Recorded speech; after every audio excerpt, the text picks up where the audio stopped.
In today's video, I'm going to teach you how to cancel a subscription on Squarespace. Let's start from your Squarespace home dashboard. Once you're logged in, you should land on the main dashboard for your site. This is the control center where you manage your pages, design, commerce, and settings. Make sure you're on the correct site if you have more than one in your account, because the subscription you cancel will only affect the site you're currently viewing. Now, look to the bottom left corner of the dashboard. You'll see a small gear icon there.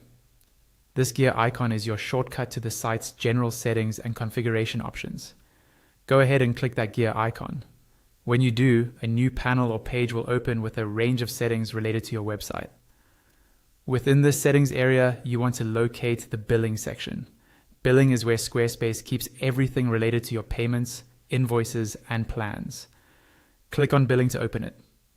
If you're managing multiple products, such as a website plan, domain, or email add-ons, this is where you'll be able to see all of them in one place. Inside the billing area, look for the option labeled Subscriptions.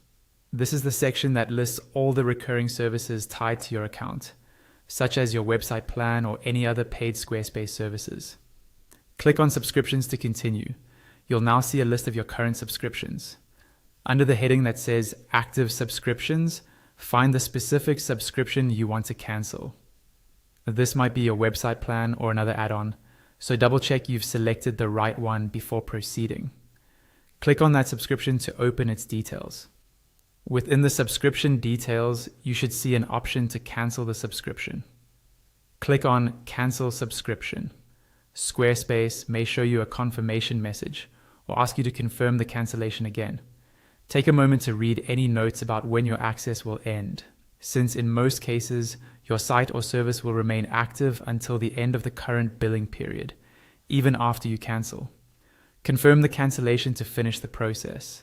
Once you've done that, your subscription will move out of the active list, and you should see that it's scheduled to end.